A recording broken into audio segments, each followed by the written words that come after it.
બીજું ઘણા લોકોનો અત્યારે પ્રશ્ન હોય, ઘણા લોકો હાથમાં ગ્રહો પહેરતા હોય, વીંટી પહેરતા હોય, તો શું માણસને આ સમયની અંદર, આ કળિયુગની અંદર ગ્રહો નડતા હશે?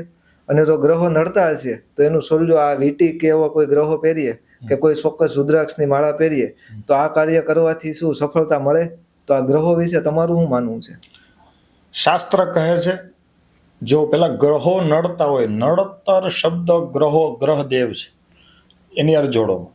શાસ્ત્ર એમ કહે છે ગ્રહ રાજ્યમ પ્રયચ્છન્તિ ગ્રહ રાજ્યમ હરંતિ ચ. જો ગ્રહ રાજ્યમ હરંતિ ચ, શાસ્ત્ર એમ કહે છે ગ્રહ આપે પણ છે, નડતા હોય આપે નહીં. સમજાણ? ગ્રહ આપે પણ છે અને ગ્રહ લઈ પણ લે છે. જો ઓલ વિશ્વની અંદર આખા પૃથ્વીના ગોળામાં કોઈ વ્યક્તિ સેમ નથી. શું કામ? ત્રૈલોક્યમ સચરાચરમ.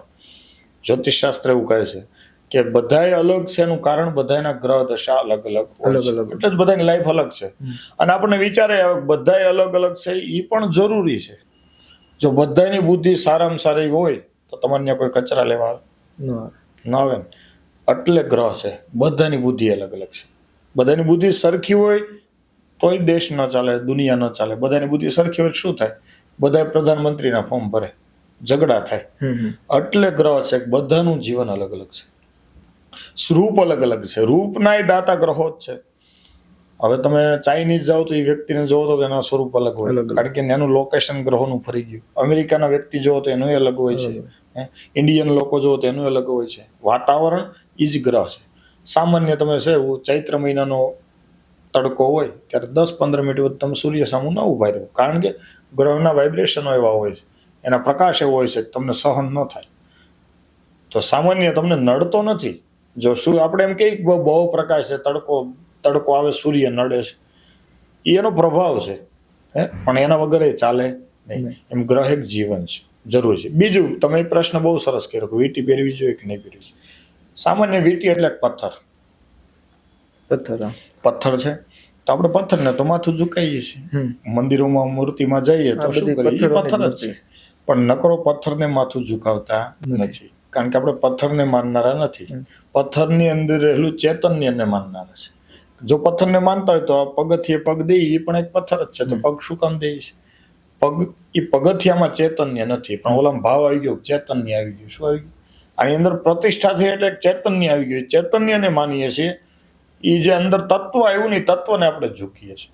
એમાં ગ્રહો દ્વારા ચલિત પ્રતિષ્ઠા થાય. 2 પ્રકારની પ્રતિષ્ઠા છે, ચલ અને અચલ. એ બહુ લાંબી વાત છે. ટૂંકમાં સમજાવું તો આની અંદર ચલિત પ્રતિષ્ઠા થાય, અને પ્રતિષ્ઠા દ્વારા, નસો દ્વારા આપણા જીવનની અંદર જે કંઈ ઘટતું હોય એ ફળ પ્રાપ્ત થાય છે. ઓરિજિનલ સ્ટોન હોય એટલે. અને સારા સારા વ્યક્તિઓ પહેરે છે. સામાન્ય અત્યારે આપણે કહીએ તો આપણા દેશના ચાણક્યની આપણે ઉપમા આપીએ છીએ. ચાણક્ય તો બહુ ઊંચી વાત છે, પણ આપણે ખાલી બોલીએ છીએ કે દેશના ચાણક્ય રાજનીતિ બધી ચલાવે છે. અમિતભાઈ શાહ, ચાણક્ય નીતિ. હા, એ પણ પોતે બુદ્ધ ધારણ કરે છે. મોટા મોટા બોલિવૂડ સ્ટાર આપણે અમિતાભ બચ્ચનને માનીએ છીએ, એ પણ શનિ ધારણ કરે છે. સારા સારા સ્ટેજના લોકો ગ્રહને માને છે. એસ્ટ્રોલોજી એક વિજ્ઞાન છે, શાસ્ત્ર એક વિજ્ઞાન છે, અને શાસ્ત્ર કહે એટલે માનવું જરૂરી છે. તો ગ્રહોની વીંટી તો જરૂરી છે, પણ અત્યારે આ 21મી સદીની અંદર દાદા મોબાઈલ, ગૂગલ અને એપ્લિકેશનના માધ્યમથી કુંડળી બધા જોઈ શકે છે. અમુક જન્મ તારીખ, સમય આ તે નાખે એટલે બધા કુંડળી જોઈ શકે છે. તો કુંડળી જોઈને લોકો એવું નક્કી કરે કે મારે શનિ ગ્રહ પહેરવો જરૂરી છે. તો બહાર દુકાનમાં બધું અવેલેબલ છે અત્યારે. તો દુકાનમાંથી ગ્રહ લઈ અને પહેરી લે એ યોગ્ય છે કે કોઈ એની શાસ્ત્રોક્ત વિધિ આપણા ધર્મની અંદર બતાવેલી છે એ કરવું જરૂરી છે, કે ડાયરેક્ટ કોઈ દુકાન ઉપરથી કે એમ ગ્રહ લઈને પહેરી લે? તો બંનેમાંથી મહત્વનું શું થાય? નહીં, શાસ્ત્ર એમ કહે છે કે કોઈ પણ વસ્તુ તમે લ્યો તો એની પૂજા થાય ત્યારે જ એની અંદર દેવતત્વ આવે છે. એમનું સીધે સીધું એનું ધારણ કરવાનું. મેં હજી તમને આગલા પ્રશ્નની અંદર કીધું કે આપણે પથ્થરને માનનારા નથી, અંદર રહેલા ચૈતન્યને માનનારા છે. સીધે સીધું લઈ લ્યો, શોખનું પહેરી શકો, પણ એનો કોઈ તમને ફળે પ્રાપ્ત નહીં થાય.